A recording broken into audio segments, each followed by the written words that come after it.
Salam sejahtera dan salam seraku sayang bersama saya Janet Bennett. Tumpuan berita, sebagai strategi memerangi dan mengawal penularan wabak rabis, Kerajaan Sarawak telah menubuhkan pasukan penguatkuasa yang dikenali sebagai Immune Belt Enforcement Team (IBET). Premier Sarawak Datuk Petinggi Tan Sri Dr. Abang Abdul Rahman Zohari Tun Datuk Abang Peng berkata, pasukan IBET di bawah Unit Keselamatan dan Penguatkuasaan Sarawak UKPS akan melaksanakan inisiatif penyelesaian jangka panjang bagi mengawal wabak rabis di negeri ini.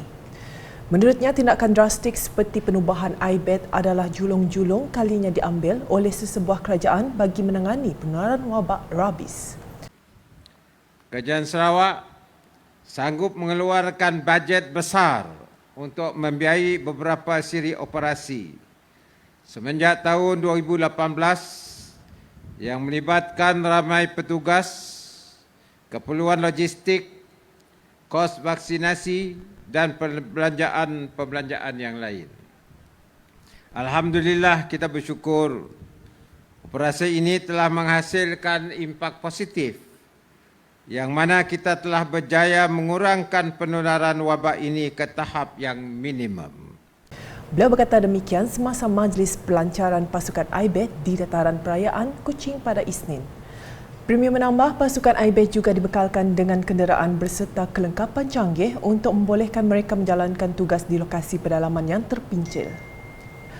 Sementara itu, Premier Sarawak memberitahu Kerajaan Sarawak bekerja keras untuk menghapuskan wabak rabis melalui pelbagai pendekatan seperti vaksinasi dan operasi bersepadu yang melibatkan kerjasama pelbagai pihak.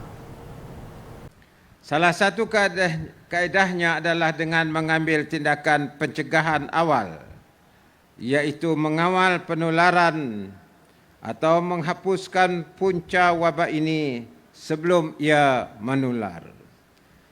Seperti kata pepatah, mencegah adalah lebih baik dari mengubati.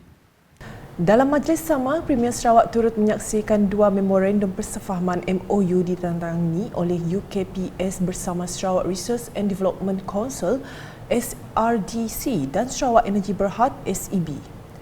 Tujuannya adalah untuk menjalinkan kerjasama bagi mengawal penyakit berjangkit dan penggunaan fasiliti bersama bagi mencari kaedah terbaik dalam operasi pengawalan penyakit rabis nanti. Melalui kerjasama sebegini, maka potensi pasukan IBET dapat dieksploitasikan secara optimum bagi mencapai objektif penubuhannya. Turut hadir Timbalan Premier Sarawak Datuk Seri Dr. Sim Kui Hian, Menteri Pembangunan Wanita, Kanak-Kanak dan Kesejahteraan Komuniti Datuk Seri Fatimah Abdullah, Menteri Pendidikan Inovasi dan Pembangunan Bakat Sarawak Datuk Roland Sagawi In, Setiausaha Kerajaan Sarawak Datuk Seri Muhammad Abu Bakar Marzuki, Pengarah UKPS Datuk Dr. Chai Kin Chung serta tetamu jemputan lain. Terdahulu ketika berucap, Datuk Dr. Chai berkata penubuhan pasukan IBET mampu melindungi rakyat daripada ancaman wabak rabis di negeri ini. Menurutnya, tugas utama IBET adalah berdasarkan 6 tugasan utama iaitu targeted removal, pengawasan pengawalan anjing atau memvaksinasikan anjing, mengumpul data demografi anjing, menjalinkan hubungan baik dengan penduduk dan mendidik masyarakat umum sebagai responden pertama dalam kawalan penyakit rabis ini. Justru katanya pihaknya sentiasa memastikan setiap anggota IBET mahir dalam melaksanakan tugas dengan menyediakan latihan dan kursus kepada mereka. Khusus pembantu veterina yang dilatih yang dikelolakan oleh Jabatan Perkhidmatan Veterina Sarawak. Terima kasih kepada pengarah DBS serta staf-staf DBS untuk melayakkan anggota-anggota IBET ke tahap pembantu veterina dari segi kompetensi mereka. Khusus yang kedua adalah pemanduan kenderaan roda 4 yang dikendarikan oleh pihak Pulapor, Polis Diraja Malaysia. Dan seterusnya, khusus ketiga, khusus asas pengendalian bot panjang dan ikhtiar hidup oleh pasukan gerakan AM Brigade Sarawak.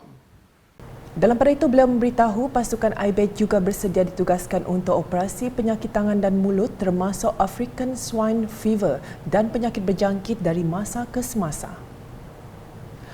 Laporan seterusnya, aktiviti harian penduduk Kampung Braang Singgandar Padawan dipermudahkan lagi dengan siapnya projek membina baru Dewan Serbaguna dan Jalan Pertanian di kampung tersebut. Timbalan Menteri Pengangkutan Sarawak, Dato' Dr. Jarib Susil berkata, projek tersebut merupakan usaha pihak kerajaan dalam membangunkan kawasan luar bandar serta memastikan penduduk dapat menikmati kualiti hidup yang lebih baik. Jelasnya pembinaan jalan pertanian itu adalah bertepatan dengan agenda projek skim kopi yang sedang dilaksanakan secara berkelompok di kawasan sekitar itu. Beliau berkata demikian ketika merasmikan Dewan Serbaguna dan Jalan Pertanian itu di Dewan Baharu Kampung Braang Sigandar pada Ahad. Ahli Dewan Undangan Negeri Adun Mambong itu menambah, selain tanaman kopi, ia juga mengubah corak dan suasana di Kampung Braang Sigandar dengan penduduk kampung kini mempunyai jalan sedia ada untuk ke kebun masing-masing. Ini sekaligus ujarnya membolehkan mereka menjana ekonomi sendiri dengan melaksanakan aktiviti pertanian secara lebih giat.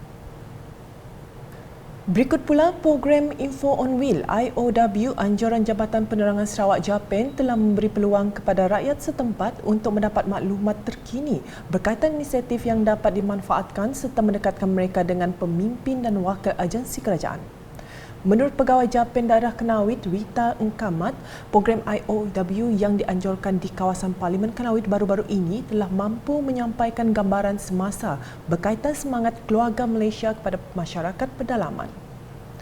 Untuk rekod, rombongan IOW telah memulakan program di Rumah Salang, Rantau Lugai, Ulus Ngemah pada 21 September lepas. Sekembalinya dari situ, mereka telah singgah ke Rumah Silong di Nangga Janggau bagi tujuan sama.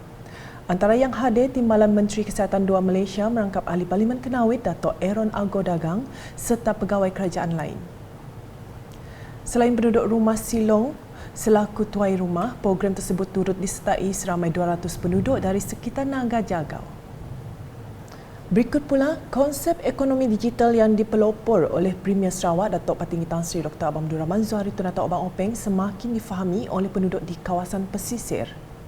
Lembaga Multimedia Sarawak SMA berkesempatan menemui beberapa penduduk ketika program Randau Pembangunan Sosial Bahagian Muka Anjuran Kementerian Pembangunan Wanita, Kanak-kanak dan Kesejahteraan Komuniti di Kampung Paloh, Kedang dan Berangan pada 24 hingga 25 September lalu. Seorang penduduk Kampung Paloh, Afendi Sahari berkata, kebanyakan penduduk di Kampung Paloh adalah golongan B40. Katanya aktiviti ekonomi penduduk kampung tersebut adalah pertanian dan perikanan. Mereka akan menjual kepada orang tengah jika ada produk. Tuai rumah Kampung Berangan Jawing Jalau pula berkata mereka memahami dan bersedia dengan konsep pertanian cara baharu yang dipromosikan oleh Premier Sarawak. Beliau berkata dengan adanya rangkaian internet, mereka bersedia beralih ke pertanian moden dan berharap telekomunikasi tersebut dapat ditambah baik. Tuai Rumah Kampung Berangan Jami Ihsan pula memberitahu mereka melakukan aktiviti perikanan juga selain produk pertanian. Beliau juga berharap kemudahan sedia ada di kawasannya ditambah baik agar dapat menghubungkan Paloh dengan kawasan luar. Sementara itu, Pengurus Besar SMA Dr. Zaidi Razak memberitahu SMA telah membina 2 menara Smart 300 fasa 1 untuk penduduk Kampung Paloh dan Kampung Berangan agar dapat menikmati internet berkelajuan tinggi pada penghujung tahun ini. Program Randau Pembangunan Sosial tersebut telah disempurnakan oleh Ahli Parlimen Tanjung Manis, Insinyur Yusof Abdul Wahab. Di Lunduk pula, lebih kurang 7,000 pengunjung telah membanjiri tebing Sungai Lunduk pada malam Sabtu untuk menyaksikan konsert rakyat yang dianjur bersempena dengan Pesta Regata Batang Kayan 2022. Konsep rakyat itu dimeriahkan dengan penampilan khas pengacara majlis Irwan Dasri serta pelbagai persembahan oleh artis-artis tempatan seperti JJ dan Ricky EL.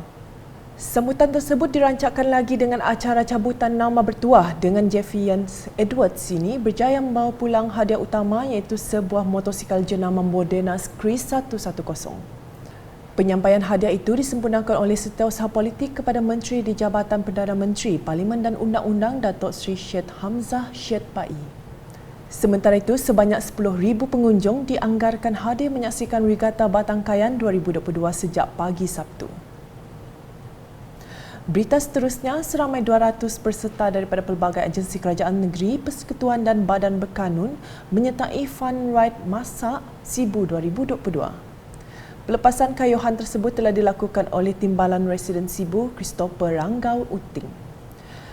Program anjuran Jabatan Tanah dan Survey bahagian Sibu itu jolong kali diadakan di bahagian Sibu dengan pelbagai pengisian program. Antaranya talimat keselamatan, senam aerobik dan cabutan bertuah yang disediakan kepada peserta yang terlibat bagi menggalakkan kaki tangan awam untuk mengamalkan hidup gaya sihat dan proaktif dalam melaksanakan tugas. Sekian edisi malam bersama saya Janet Bennett. Berita lebih lanjut boleh didapati di semua platform media sosial UKAS termasuk portal ukas.sarawak.gov.my dan UKAS channel di YouTube. #Majapahit Fakta, salam UKAS.